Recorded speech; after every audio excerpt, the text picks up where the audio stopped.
right, so here we are. I'm going to look at my clock. Um, Today I'm going to talk about a little bit more beyond the cervix, HPV-related cancers and the burden of disease. I think it's paramount to me that we come as educated advocates, and that if we don't understand something that or a question that someone asks us, that we are able to easily say to them, that's really outside of my area of expertise, but let me get back to you. So I hope that tonight I'm going to give you a little bit more information about some areas that are sort of traditionally outside of our expertise as advocates for the NCCC. So let's see if I can see the little things. There they are. Okay, so I'm a teacher, so objectives. We're going to describe the burden of disease related to cancer and cancers related to HPV infection. We're going to define some terminology that's used in epidemiology, because that can get real confusing. And practice explaining. I want you to think about this as we go through. I want you to, as you move forward with your advocacy, practice explaining HPV-related cancer concepts in lay language. Think this. What if I had to explain it to a sixth grader? And we're also going to briefly review the standard of care for HPV vaccination. So this is the terminology. I'm going to send my slides out to anybody who wants them after this evening. So epidemiology is the study of distribution and determinants of health-related states in a specified population. Natural history of disease is the typical progression of a disease from onset to resolution or death in the absence of any medical intervention. That's the natural history. Incidence, and this is the number of new cases of a condition in a population in a specific time period. So you will see like a geographic expression like men and women in the US during 2020. That would be incidence, new cases. And then prevalence is the proportion of the population with a condition during a specified time period. And that's new and existing cases. And this can all get confusing. So I wanted to give you some basic terminology before we get started. And then a case is a specific criteria for a person, place, time, and clinical features. So someone who has invasive cervical cancer would be part of, if we're looking at cases, that's where we count the people during a specific time frame and a specific geographic area. So I want to talk about epithelium, and that's the thin tissue in the body that covers all internal and external surfaces. So I want you to think about all your mucous membranes, like everywhere. Also, epithelium is keratinized, is harder, on our skin. It's hardest on the soles of our hands and the palms of our hands and the soles of our feet. And then I wanted to just briefly talk about oncogenic. That oncogenic is a term that we use to describe something that can cause development of a tumor. All right. So burden of disease in HPV, this is related to cancer only. So this is an older graphic, but I still like it. I'll give you the more current numbers as I move through. Cervical cancer, and we talked about this at the first session that we had. Or the second, can't remember now. The cervical cancer that gets counted in the US is just the tip of the iceberg. We only count invasive cervical cancer. We don't count the pre-cancers. And if you can see, this is like 196,000 pre-cancers. These are in the US. And then these are the other cancers that are caused by HPV. At 14,000, and we know now that the cancers in the back of the throat that are HPV related exceed the number of invasive cervical cancers now, and that's what that we count. And then anus, vulva, penis, and vagina. So HPV vaccination can prevent 90% of these cancers. So important to me as a survivor myself. So human papillomavirus, it's a really small.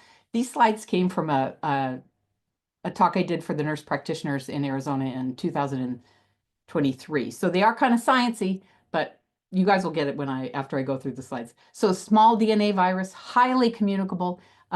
There's more than 200 types. 40 of those can infect mucous membranes. Transmission is through close, intimate contact, skin to mucous membrane to mucous membrane. Most infections are asymptomatic, no symptoms at all, and transient, meaning that most people clear HPV after they're exposed. They may convert, get it, but then they clear it. About 90% of people do clear. So HPV is so common that nearly all sexually active men and women get the virus at some point in their lives. And I think we all know this. So this is the most recent data. I pulled it down a couple of days ago. HPV prevalence, new and existing cases in the US, 42 million. HPV incidence, 13 million. So that's new cases over a year's time. On the slides, I do have reference slides, but I also tried to put, if I updated anything from a couple of years ago, I did want to put the resources on the slides themselves as well. So these are the HPV types. The ones that we think about most are the high risk types, or like I like to say to Chandra, the cancery ones. Mostly 16 and 18 are the ones that are responsible for the invasive cervical and oropharyngeal cancers that we see. So like I was talking about the non-mucosal or cutaneous sites, plantar warts, and other skin warts, remember that epithelial tissue on our hands and feet is in our skin is keratinized, and it's much more difficult to penetrate. And so we can get higher low-grade lesions, cervical, anal, the cancers that I just went over, and then low-grade lesions as well. And one of those, I think I have is recurrent respiratory papillomatosis. This is when a baby goes through the birth canal, and if mom has some active HPV lesions, baby can get that in their throat. And this is a chronic condition that has to be treated. I don't think she'd mind, but one of my niece's son has this, and she felt so guilty. And I'm like, it's not your fault. I'm glad he gets treatment, and that's a whole nother story about HPV vaccine for another day. So HPV-related cancers, cervical, virtually all are caused by HPV, 70% of the oropharyngeal, the head and neck cancers, 91% of anal, penile 63, vaginal 75%, and vulvar 69%. Now, this is what when we talk about burden of disease. So there's a high burden of disease related to HPV and the development of cancer in these areas of the body. And remember, it's related to epithelial tissues, the tissue covering the thin layer of tissue. So I did want to talk about cervical epithelium and where it is. So this is the cervix, vagina, and the epithelial tissue is this is on the outside. This is squamous epithelium, and this is columnar epithelium, and they are HPV can penetrate these. So I did want you to know, and so we call it this is sort of this area right here, this junction, we call it the T, oops, I didn't want to show that yet. We call that the T zone, the transition zone. And so when you're young, I'm acting like you guys can all see me with my hand motions. This T zone, this epithelial tissue kind of pulls up into that cervical canal as you age. So younger people have this columnar epithelium here, and it is not quite as resistant to penetration by STIs. So younger people are oftentimes more at risk for communicability, being exposed and then converting. So this is the natural history of epithelial HPV infection. So what we're looking at now is just a close-up, a microscopic look at the epithelium here. And so what happens is the virus particles come in. This is HPV up here, this ball of, looks like flowers. The virus particles come in and infect the cells. And then they start producing more virus. They take over the DNA in the cell and then produce more virus. So we don't have, there's a basement membrane here. So up here is epithelium, and then this is dermis down here. This is not epithelial tissue. So what happens is, if this HPV hangs around for a long time, then the morphology, or the way these cells look, changes dramatically. And once it invades this basement membrane, that's when it's considered invasive. All right.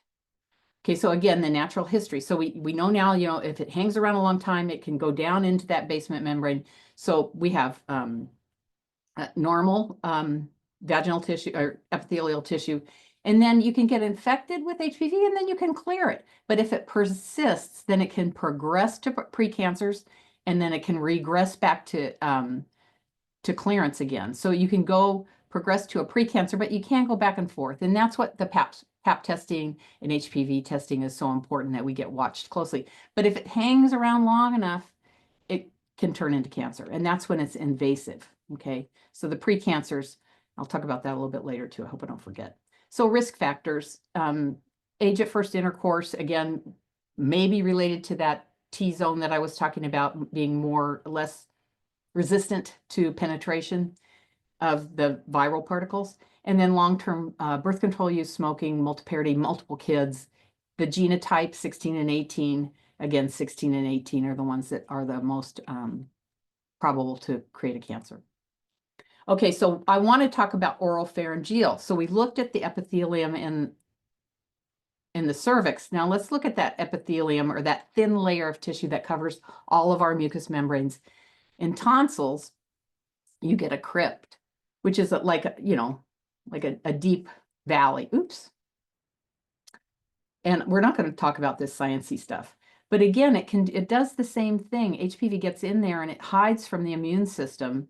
And then we start getting the differentiation, or the cells begin abnormal. And then you get oncogenic cancer-causing transformation. And this is most likely where you'll see the development of oropharyngeal back of the throat cancers, is in those tonsillar crypts, those narrow passages. And again, this is much like we see in cervical cancer, is the natural history. You get here it says one of the risk factors, performing oral sex. Yeah, it's a risk factor, but we don't know how this virus is truly transmitted all the time. Close, intimate contact. We have mucous membranes in our mouth. You could get virus on your hands and it could be transferred. So I always say close, intimate contact, because we know that sex is messy business, and a lot of fluids are exchanged.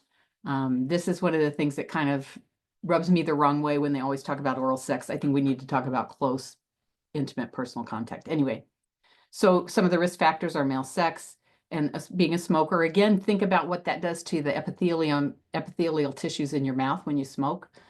Persistence, again, immunosuppression, older age, male sex. We don't, it says no known precursor here, but again, if it hangs around, it can be, you can clear it within 1 to 2 years, just like in cervix, and then up to decades before you may develop an oropharyngeal cancer. And we know that that happens. So I wanted to give you a little anatomy. We saw the microscopic version here. So when we talk about the oropharynx, we got a hard palate, it's like if you put your thumb in your mouth, you can feel your hard palate, your tongue and your lips. And then the soft palate is the tissue in the back of your throat, okay? And we have two kinds of tonsils. We have palatine tonsils, and then we have lingual tonsils. So those are on your tongue. Lingual means tongue. Palatine means the ones in the back. All right, so again, you can see here the palatine tonsils. The tonsillar pillars are these, the round part of the back part of the soft palate. And then the base of the tongue is where the lingual tonsils are. And this is a larger version. So it's way in the back of the throat, the tonsils and the lingual tonsils. So this, these are the annual estimated HPV attributable cancers cases. So now we're counting people, right? Which we saw some of those numbers before, but I turned this into a bar graph, the data that I pulled from the CDC, because I think for me it's much easier to see and explain. But so you can see by looking at this, oral pharyngeal cancers now up to be above 14,000 annually. And remember, these are all invasive cancers. And then cervical cancer down here, around 11,000. And then vaginal is the lowest for the invasive cancers. And just when you think about tissue, the epithelium in the vagina is far more resistant to that delicate cervix, and vulva, penis, anus also have mucous membranes and epithelial tissue that's at risk. So when we're talking, I've been doing these talks for a long time, probably since, probably 18 years now, maybe even 19. I think I started doing these talks in 2006. And I would hear from students who were cancer specialists in the doctoral programs. They would say to me, we're seeing this HPV-related cancer and we've never really thought about it before. And this quote from Robert Frost means a lot to me, because it comes from one of his novels, and he says, I didn't recognize him. I wasn't looking for him. We always need to think about rates and diagnoses and cases, incidence and prevalence. Were we looking for this cancer? Maybe not. Sometimes they'll say, oh, the rates went way up. Well, maybe a new screening program for cervical cancer started in a community. They weren't screening anybody. You're going to see higher rates. So you have to take those rates and the, epidemiology behind it. Kind of, you have to think about it holistically and what was going on in a community where they even counting. So were people even looking for oropharyngeal cancers?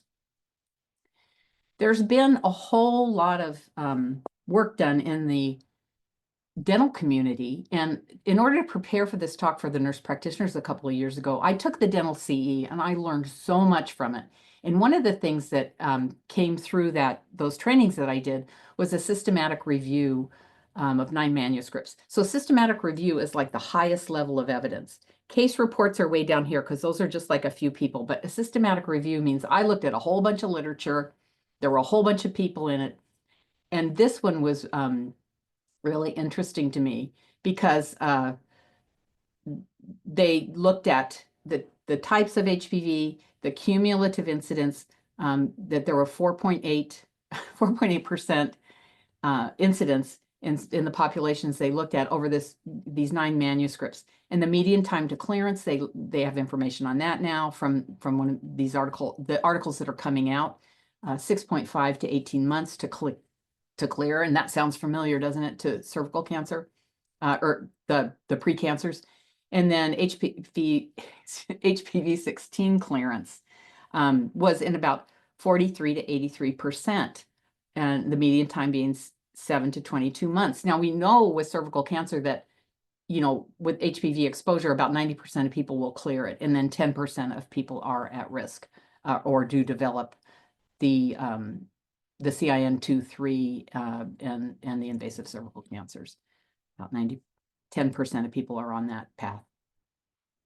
This was really interesting to me. This came from a conference summary, and you have to really have access to an academic library to find some of this stuff.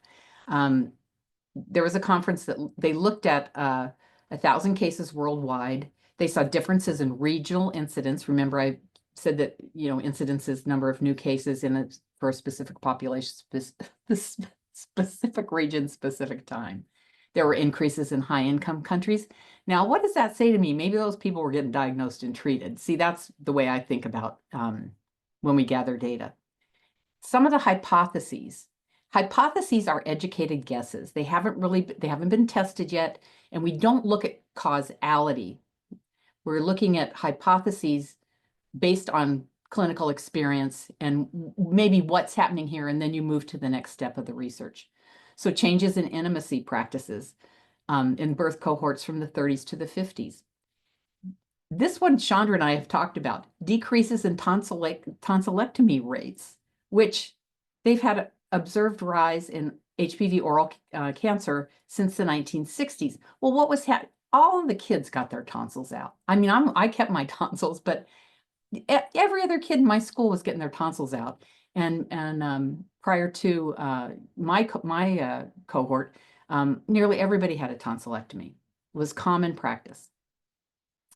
So building on that, okay, this study is retrospective. So that means looking back for the data that they could find, the prevalence of high-risk HPV in tonsillar tissue in healthy adults, and colonization, meaning that HPV was in the tissue, in the biofilm of the tonsillar crypts, those crypts that we looked at before. Okay, so these are folks that were going to get a tonsillectomy, and they looked at people with elective, non-oncolytic. Elective means they were there by choice, not because they could have lived with their tonsils the way they were. So non-oncolytic, meaning these tonsillectomies weren't about cancer at all. From 2012 to 2015, they weren't diagnosed with any cancers. There was 102 adults, about half and half, females and male. When they tested that biofilm, they found HPV in almost 5% of that biofilm in those elective non-oncolytic tonsillectomies, non-cancery tonsillectomies. Maybe they were swollen or their tonsils had enlarged from upper respiratory infection. Who knows? I don't know. But then 4% of these people with the tonsillectomies, older people, had high-risk HPV, meaning serotype 16 or 18. I find that fascinating. Okay, better hurry. Okay, so there's no screening for oral cancers now. What we do see is a neck mass on one side, difficulty swallowing, difficulty speaking, maybe an earache on the same side of that mass. And if we see that in nursing or in healthcare, they should be referred to the ENT. So the rates of HPV so we're learning more and more about the oropharyngeal, and the whole thing sounds familiar to me based on my knowledge of cervical cancer. So these are the rates of cancers in age for diagnosis of women in the United States per year. These are rates of diagnosis. And what I really want to look at here is cervical cancer, and the rates really peak right around 40, and then they come down.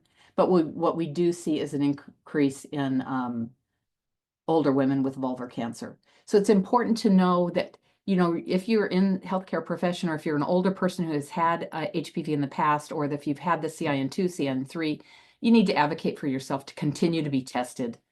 And I gave you some information about that as well. So here we have the rates of HPV-associated cancers among males, and you can see that it peaks right before 60. Unfortunately, I lost a friend recently to oropharyngeal HPV-related cancer, and he was in his 70s. He passed away, had good treatment and good medical care, but he didn't make it.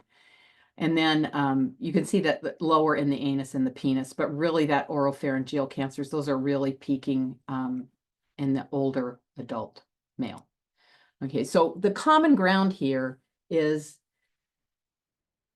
preventing cancer is better than treating it. Whenever I say that to anybody, I never get any pushback on that. And this was Melinda Wharton. She was with the CDC at the time in 2014, 10 years ago, heard her speak in Seattle. And I just thought this was just a fabulous way to start to build a bridge when you're talking about HPV vaccination, that preventing cancer is better than treating it. Nobody's going to fight you. Oops. You know what? Sometimes when I use somebody else's screen, the HPV vaccination types, this is for Gardasil 9, and it just is a visual, which is not showing up on this screen. Shows up, it was showing on mine earlier, that the Gardasil 9 prevents and prevent. So the routine adolescent series is meningococcal, Tdap, HPV, human papillomavirus, 2 doses if you start before 18, 3 if you start after 18, along with your annual influenza. And we can start as early as at age 9. This vaccine is very safe and effective and robust, especially when we start earlier, because those immune systems respond to vaccines like crazy.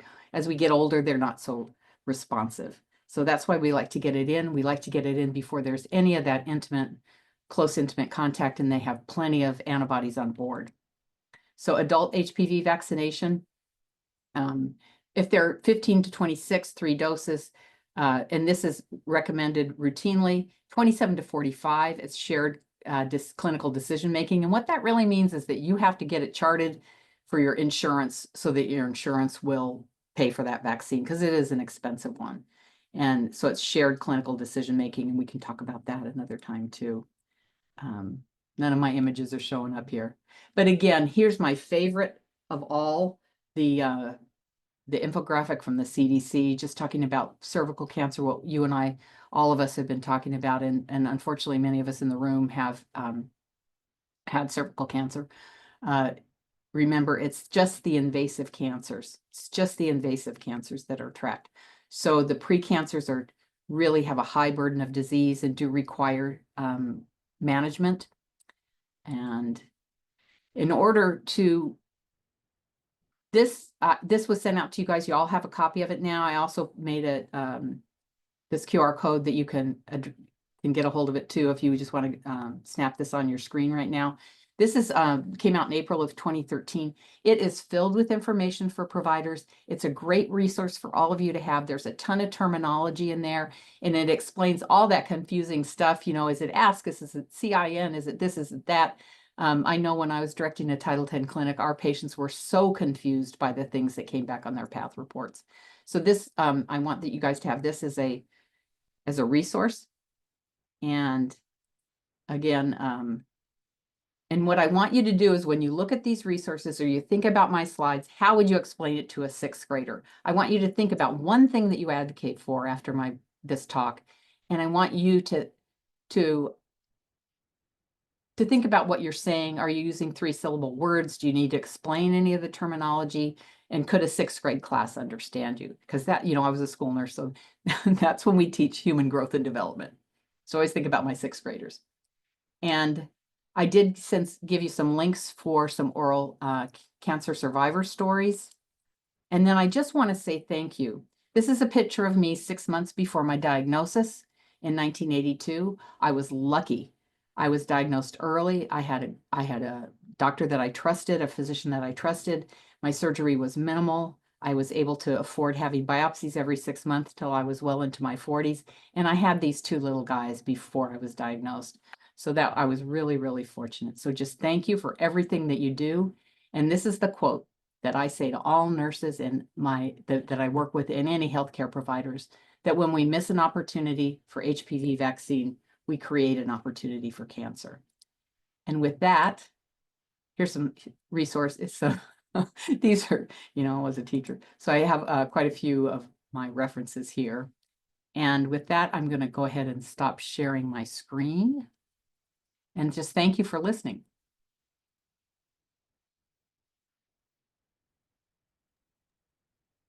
Thank you, Gail. I've listened to you speak many times and I learned something every single time. Some of those graphics and graphs are really excellent. Does anyone have any questions for Gail? You could raise your hand or we could go ahead and you can pop right into the conversation. Or the chat box. I'll watch the chat box. Yeah.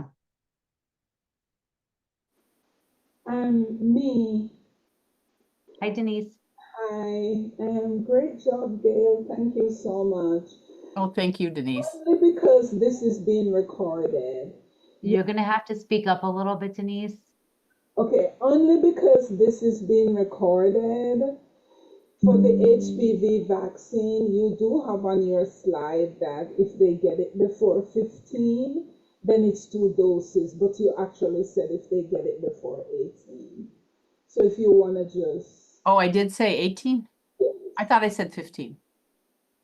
But thank you for the clarification, Denise. Yeah.